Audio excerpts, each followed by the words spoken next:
workshops and sharing technique, whether it's a dance class or an acting class or so on.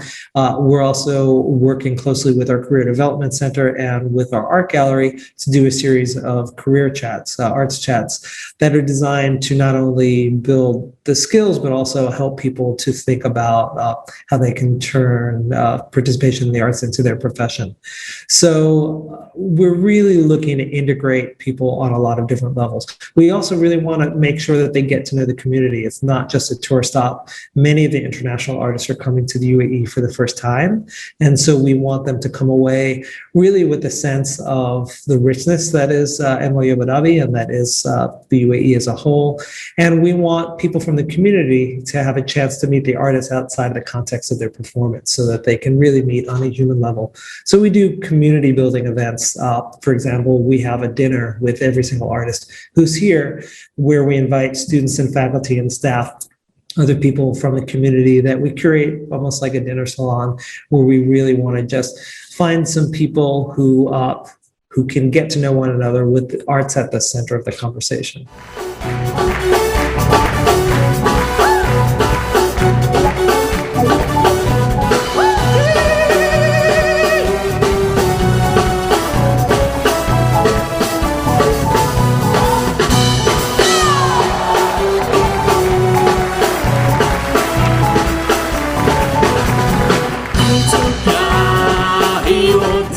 Once we're putting together a season, we are looking all over the world. We're looking to create a diverse season of programs throughout kind of every year. In typical times when the world is a little bit more predictable, we're planning anywhere from 6 to 18 months in advance. And we're really looking at a global array of artists who are working in every conceivable discipline. We've had a lot of artists from East Africa. Actually, I'm recording this on the day that was the anniversary of a show in our pilot season with Just a Band from Kenya. It was our sort of pre-opening event where we were just sort of experimenting with what do all of these residency activities look and feel right. And they were in a lot of different classes. They also pulled together members of the community who joined them on stage for the show. And it also allowed us to really bridge to the Kenyan community in both Abu Dhabi and Dubai and really get a sense of the conversation that goes back and forth. And that was 6 years ago. That was really one of the events that helped us to figure out the role that the Arts Center could play in the community. Beyond that, over the years, we've had the Nile Project, which is a multinational project with artists from all over East Africa. It was originally founded by Maklita Darrow and Mina Girgis. We've had from Ethiopia, Fendika, collaborating with the Dutch post-punk band The X. We've had Dow Country's Music Academy doing a concert of Taarab music from Zanzibar. We opened the season a few years ago with Circus Abyssinia, and we've been working a lot with Boom Diwan, which is a group that mixes pearl diving music and jazz. It's based primarily between Kuwait and the UAE, but I think really speaks to the historic connections between East Africa and the Gulf.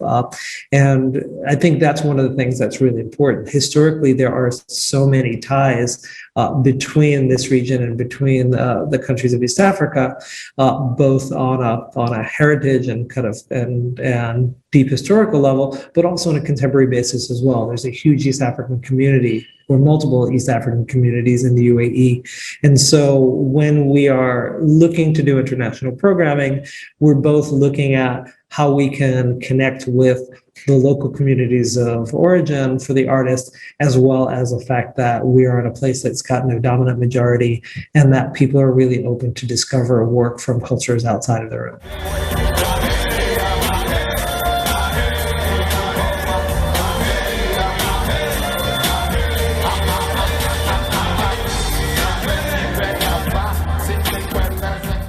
I just want to thank you for inviting me to introduce the work of the Art Center at NYU Abu Dhabi to you.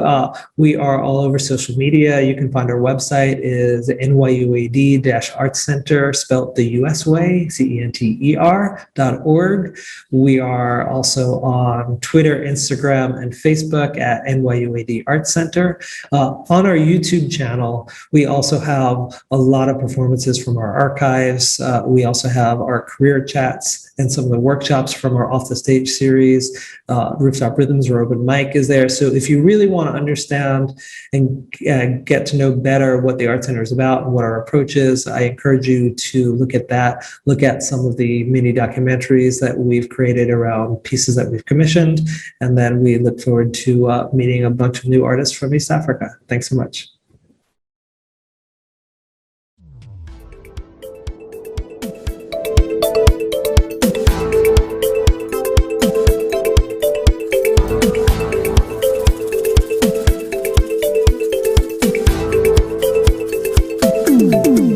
Welcome, ladies and gentlemen, to DOADOA 2021, the virtual docu-series. As you've heard from the speaker, now we are going to get to know the artist. The artist in focus this week is Abdul, aka Abu Danger.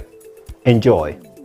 My name is Abdul Kinyenya, also known as Abu Danger, a movement artist, a creative who happens to be the founder of Batalo East, an arts organization that deals with having young Africans and artists who are aware of their identity and their cultures. Also one of the co-founders of Tabu Flow Dance Company, and one of the dancers and choreographers who has been dancing for about 17 years now.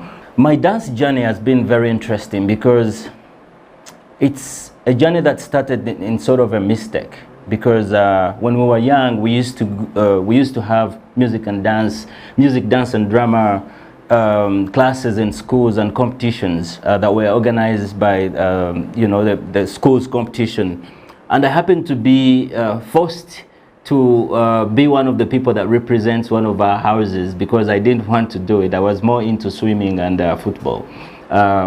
But again, when I went into the dance class, or what was being selected, it so happened that the trainer that selected us really thought that I had a lot of talent, and I didn't really think I did. But when I did, then I ended up meeting some people there. One of my friends called Hakim, who later we started with Tabu Flow and later Breakdance Project Uganda with other people. He had this book that had, his parents were living in the US, that had images of dancers, popping, I remember windmill. And these are things we used to look at. They were just images, but as a young person, these images were stronger because they said something that we wanted to try. We were the people that believed that you can spin on your head. As a person, every time I wake up and I realize that this is the path I chose, being a movement artist, I realize the value of what our great-grandparents created and what we really are into creating at the moment. And I see the link between what our great-great-parents created, all the traditional dances. For example, when you look at Uganda, which has over 80 traditional dances, and you look at the modern times where you look at young people who are trying to copy and trying to be like other people. So that missing link really keeps me going as an artist, and it makes me create. And also the idea of using dance to talk about things that really matter in our community. Gone are the days where dance is just about sharing.